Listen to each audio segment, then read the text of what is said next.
పెరిగింది అని మీరు అడగచ్చు. ఇప్పుడు సీనియర్ ఏం చెప్పిండు, నాకు రాష్ట్రం వచ్చినాడు జూన్ 2014లో నాకు భూమి ఉన్నది 4 ఎకరాలు, దాని విలువ ఎంత ఉండే ఆ రోజు, ఎకరానికి 2 లక్షలు. కేసీఆర్ దిగిపోయినాడు ఎంత ఉంది, 1 కోటి రూపాయలు. ఎన్ని రెట్లు పెరిగింది, 50 రెట్లు పెరిగిందా? సరే, ఆయన గుట్ట పక్కకున్నాడు కాబట్టి 50 రెట్లు పెరిగింది. గుట్ట కొద్దిగా దూరం ఉన్నాడు కూడా 30 రెట్లు 20 రెట్లు అయితే పెరిగింది కదా. లక్షాధికారులు కోటీశ్వర్లు అయినరా కాలేదా? ఏమవుతుంది దాంతో? ఏమవుతుందంటే ఒక గొప్ప మాట చెప్పిండు శ్రీనివాస్ గారు. ఏం మాట్లాడిండు, నా బిడ్డ కోటీశ్వరరాలయ్యింది. ఏమవుతుంది అన్నట్టు దాంతో ఏమవుతుంది అంటే ఒక భూమి విలువ పెరుగుతుంది. పిచ్చోళ్ళు చాలా మంది ఏమనుకుంటారు అంటే భూమి అంటే రియల్ ఎస్టేట్ అనుకుంటారు. రియల్ ఎస్టేట్ కాదు. భూమితో ఉండేది ఏమిటి అంటే 4 ఎకరాలు ఉంటే దబ్బన నాకు సడన్గా గుండెపోటు వచ్చి పీకిన అనుకున్నాను. ఎందుకంటే అందరం పుడతాం సస్తాం, డేట్ ఎప్పుడైనా మన చేతులు లేదు, కానీ అందరం పుడతాం పోతాం. నేను పుడుకుమని పోయినా అనుకో, నాకేముంటుంది నా మనసులో, నా 4 ఎకరాల పొలం ఉన్నది, దానికి విలువ ఉన్నది, దబ్బన నాకేమన్నా అయినా నా బిడ్డ పెళ్లికి డోకా లేదు, నా కొడుకు ఏమైనా వ్యాపారం పెట్టుకుంటే డోకా లేదు, ఇల్లు కట్టుకుంటానంటే ఇబ్బంది లేదు, 1 ఎకరం పొలం అమ్మితే చాలు, మంచిగా బ్రహ్మాండంగా నా కుటుంబం మంచిగా ఉంటుంది అనే ధైర్యం ఒక మనిషికి ఆ ఆస్తి విలువ వల్ల ఉంటుంది.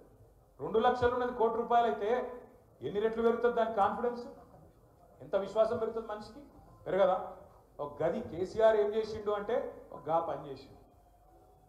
తలసరి ఆదాయం 1,14,000 రూపాయలు ఉన్నది, 1,14,000 రూపాయలు ఉన్నది, 3,47,000 3,50,000 చేసింది. అటెంక రెండోది నేననేది మీరు గుర్తుపెట్టుకోండి, దయచేసి వినండి, దయచేసి గుర్తుపెట్టుకోండి. మనకు రాష్ట్రం కాంగ్రెస్ వాళ్ళు అప్పచెప్పినాడు 369 కోట్లు రెవెన్యూ మిగులు. మనం దిగిపోయిన నాడు 2023లో అన్ని జీతాలు ఇయ్యంగా, అన్ని రకాల పెన్షన్లు ఇయ్యంగా, అన్ని రకాల మిత్తిలు గట్టంగా, అన్ని రకాల అప్పులు గట్టంగా మనం ఏం చేసినాం? ఎందుకంటే రాష్ట్రం యొక్క బడ్జెట్ సైజ్ కూడా పెరుగుకుంటూ వచ్చింది. మొదటి సంవత్సరం బడ్జెట్ సైజ్ ఎంత, 60,000 కోట్లు. దిగిపోయినాడు బడ్జెట్ సైజ్ ఎంత, 3 లక్షల కోట్లు, 5 రెట్లు పెరిగింది. కాబట్టి ఏం చేసినాం మనం అన్నాడు, ఇగో రెవెన్యూ మిగులు మనం వచ్చినాడు 369 కోట్లుంటే మనం దిగిపోయేనాడు 5,944 కోట్ల రూపాయల మిగులుతోని కాంగ్రెస్ వాళ్ళకి అప్పచెప్పింది. అంటే మనకి ఇచ్చిన దానికి దగ్గర 20 రెట్లు ఎక్కువ రెవెన్యూ మిగులుతోని వాళ్ళకి అప్పచెప్పినాం. బడ్జెట్ 60,000 కోట్లతో అప్పచెప్తే 3 లక్షల కోట్ల బడ్జెట్ అప్పచెప్పినాం. రెవెన్యూ మిగులు 369 కోట్లతో అప్పచెప్తే 5,944 కోట్లతో అప్పచెప్పినాం. అదేవిధంగా తలసరి ఆదాయం 1,14,000తో అప్పచెప్తే 3,50,000తో ఈ సన్నాసులకు అప్పచెప్పినాం. నేను ఇంకొక మాట అడుగుతా మిమ్మల్ని, మనకు మన పిల్లల తరానికి తేడా ఏందో ఎరికేనా? మన తరంలో, మా తండ్రుల తరంలో, మా పెద్దోళ్ళ తరంలో, మా చారంకుల్ తరంలో ఏముండే? ఒక మనిషి జీవితకాలం కోరిక ఏముంటుండే? నేను ఉద్యోగం ఎక్కినా, లేకపోతే నేను ఒక పని ఎక్కినా, దిగిపోయే నాటికి, నేను రిటైర్మెంట్ అయ్యే నాటికో ఇల్లు ఉండాలి, ఇది కోరిక. ఏదో అప్పో సప్పో చేయాలి, కూడబెట్టుకోవాలి, మొత్తానికి నేను రిటైర్ అయ్యేసరికి నేను అద్దీంట్లో ఉండద్దు, కిరాయి ఇంట్లో ఉండద్దు, పోయి నా ఇంట్లో నేను చావాలి, ఇది కోరుకుంటుండు. కానీ ఇవాళ పరిస్థితి ఏంటి? ఒక పిల్లగాడో పిల్లనో మీ అమ్మాయో అబ్బాయో ఉద్యోగం రాగానే ఏం చెప్తారు? మొదలు ఫ్లాట్ కొంటుండ్రా లేదా? కొంటలేరా? ఒక ఐటీ ఉద్యోగమో, లేకపోతే ఇప్పుడు ఇవాళ ఒక ఫార్మాస్యూటికల్ కంపెనీల ఉద్యోగమో. ఎందుకు? ఎందుకంటే ఇదివరకు ఇప్పటికి తేడా అయిందంటే, ఒకప్పుడేమో ఉద్యోగం దిగిపోయినాడు ఇల్లు కావాలని ఆలోచన చేద్దాం, కానీ ఇవాళ ఏం ఆలోచన చేస్తాను? ఉద్యోగం ఎక్కగానే ఇల్లు కావాలని ఆలోచన చేస్తాను. ఎందుకు? ఎందుకంటే సమాజంలో వచ్చిన మార్పు అది. ఏం మార్పు వచ్చింది?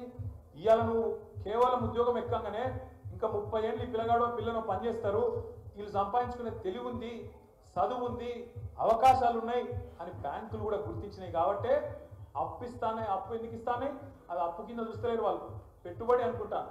ఆ పిల్లగాని మీద ఎదుగుతున్న వాళ్ళు కాబట్టి, తెలివి ఉన్నోళ్ళు కాబట్టి, బుర్ర ఉన్నోళ్ళు కాబట్టి రేపు మళ్ళా కడతారు కాబట్టి పెట్టుబడి పెడుతున్నా అనుకొని 20 లక్షలో 30 లక్షలో 40 లక్షలో ఎంత అయితే అంత బ్యాంకులు అప్పిస్తామే. ఓ గట్లనే తెలంగాణ రాష్ట్రం కూడా పెరుగుతున్న రాష్ట్రం కాబట్టి, తెలివి ఉన్న నాయకుడు ఉన్నాడు కాబట్టి, సంపద పెంచే తెలివితేటలు ఉన్న నాయకుడు కాబట్టి 2014 నుంచి 2024 వరకు మనకు 72,000 కోట్ల అప్పుతోని మనకప్ప చెప్తే మనం ఏం చేసినాం?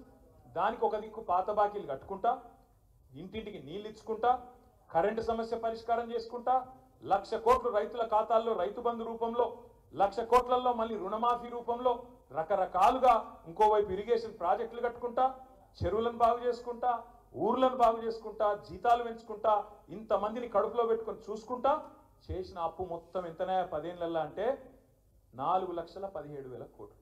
అంటే సంవత్సరానికి 40,000 కోట్ల అప్పు మనం చేసినాం. అప్పు కాదు నిజంగా చెప్పాలంటే అది పెట్టుబడి. ఇవాళ అప్పు చేస్తేవి, అప్పు చేసి నల్లగొండ జిల్లాలో దామరచెర్లలో పెద్ద విద్యుత్ కేంద్రం కట్టినాం, 4,000 మెగావాట్ల విద్యుత్ కేంద్రం కట్టినాం.